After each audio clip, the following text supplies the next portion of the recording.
Timmins, James Bay. Thank you, Mr. Speaker. It's a great honor, as always, to rise in this House and represent the great people of Timmins, James Bay, and I'm rising today to speak on this government's budget implementation bill, another bill that fails the average Canadians of this country. And I speak with a heavy heart, Mr. Speaker, as just this past Friday, I was in discussions with Resolute about the shutdown of the historic #1 paper machine at Abitibi in Iroquois Falls. And the situation facing that community, I think, is an example of what happens in an economy that's based on resource development and the need for the understanding of transition. You know, Mr. Speaker, the Iroquois Falls paper mill, is very historic in this country.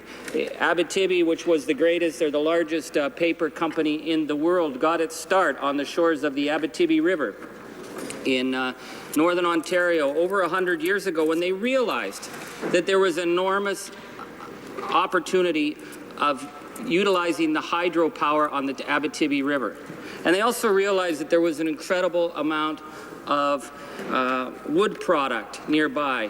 And so a deal was set up, Mr. Speaker, and this is the important thing. You know, my honourable colleagues on the other side have this belief in the mystical powers of capital, that capital is something that comes down from heaven and creates. But what you saw, Mr. Speaker, in Abitibi, the heretics over there are just going off the deep end again, Mr. Speaker, when you question their false god of capital. What you see in the case of Abitibi, Mr. Speaker, is that a company saw an opportunity. But what really drove this agenda, Mr. Speaker, was that a province understood that you need a plan for development to create a region, to build what was building Northern Ontario at that time. So at that time, there was an agreement with Abitibi, the young company, that they would have access to the forest. And as well, the province would give them access to the power of the dams. That is what made Abitibi the economic powerhouse that was known around the world. It was the agreement with the province, and the same deals were struck then in Quebec and in the Maritimes, that these were the resources of the people of the province, but we would work with the company to share those resources to build a base. And in the case of Abitibi, the community of Ansonville and Iroquois Falls built up around it. Generations and generations of people worked in that mill. Mr. Speaker, there was times when there was over 1,000 people working in the mill, thousands of people working out in the bush, cutting the wood and bringing it in. And the sense of spirit and the sense of community in Iroquois Falls has always been so strong in that community. The building of the arena, the most beautiful arena of its kind in the north, the fact that we have the Abitibi Eskimos, the junior hockey team, able to sustain itself in a community like Iroquois Falls. But, Mr. Speaker, over the years, we've seen the continuing pressure on the paper industry. We've seen the decline of the forest industry across northern Canada, and we are hoping that the markets are beginning to rebound and that maybe we might begin to see the return of some of these once mighty forestry communities. But in the case of #1 paper machine, which is 100 years old, Mr. Speaker, the market has changed, and this is a recognition that we are in a new economy, and what was once the big paper money machine making operation at Iroquois Falls is no more. And so we have to take that into account, and nobody understands that better, Mr. Speaker, than people who live in a resource economy.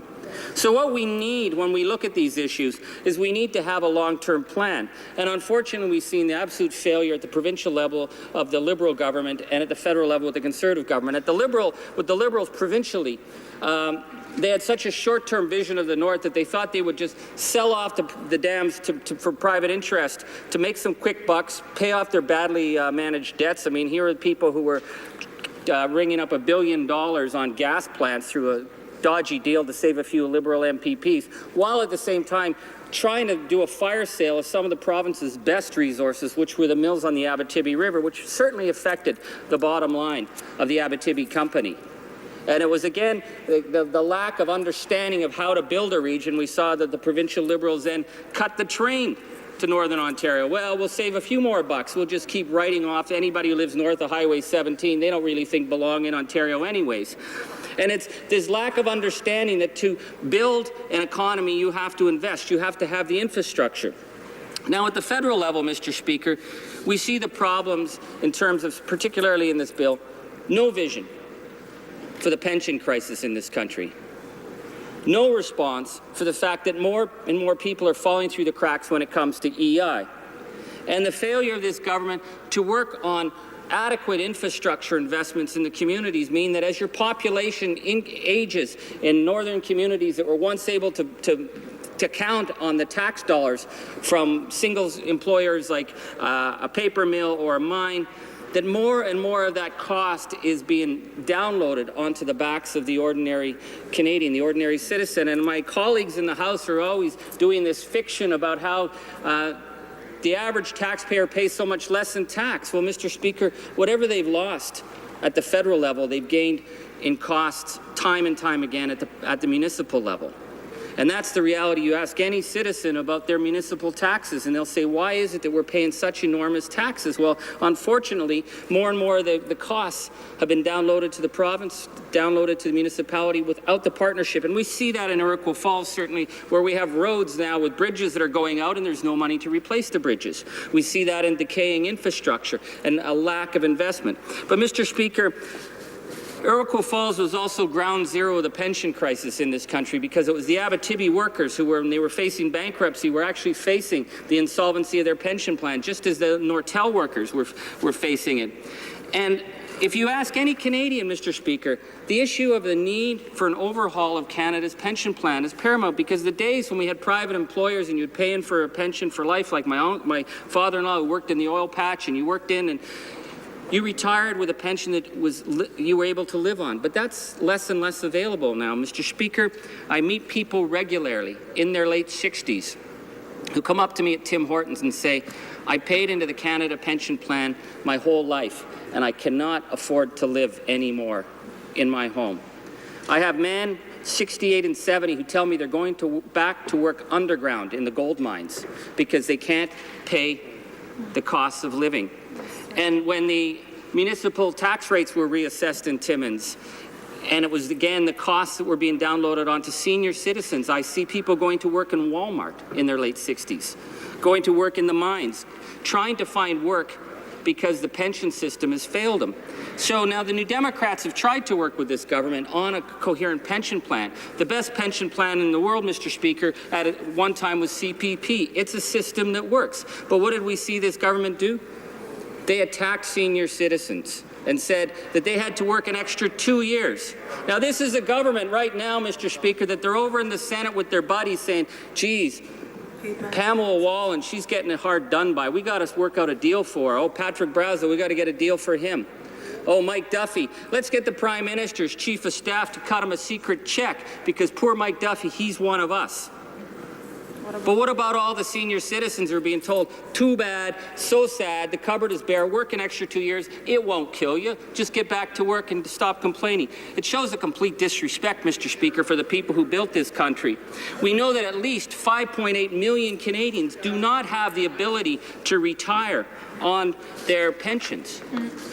That is a serious issue. It's standing before us. We've debated this again and again and again, but this is a government, you know, they're, oh, well, don't worry about that. Don't worry about that. Tell them that they should, what is it, their pooled savings, as though if RRSPs worked, they wouldn't need it, Mr. Speaker. No, no.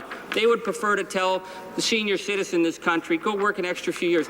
And to add to the gall, they didn't even have the guts to tell senior citizens to their face. No, the Prime Minister had to go off to Davos to tell the world's millionaires that he was putting the screws to Canadian senior citizens. So, Mr. Speaker, in Iroquois Falls, where we're seeing the shutdown of the #1 paper machine, we're seeing the loss of at least 70 jobs. We're seeing people who are now in transition, who paid into EI, who don't have enough to retire on. Of course, they're going to be in for the shock when they call Service Canada, the operation that's in the community that's supposed to help them, but then they get told, well, you're not allowed to talk to a real person anymore. Go online. Your EI appeals board, oh, well, we got rid of that. Now a couple of Conservative hacks running that. That what we have now is we have more and more denials of people with legitimate claims. And I always hear the Conservatives on the back bench say to me, well, there's lots of jobs in Alberta. What's the problem? The problem, Mr. Speaker, is that they're not looking at a national economy. When you have a community like Iroquois Falls that is in transition, you need to ensure that the people who work there are able to receive the EI, that they're able to receive the retraining, and fundamentally, that everyone who pays into the system are able to retire with dignity. And once again, this government has ignored that. Thank you, Mr. Speaker. Questions and comments? Question and comment. The honourable member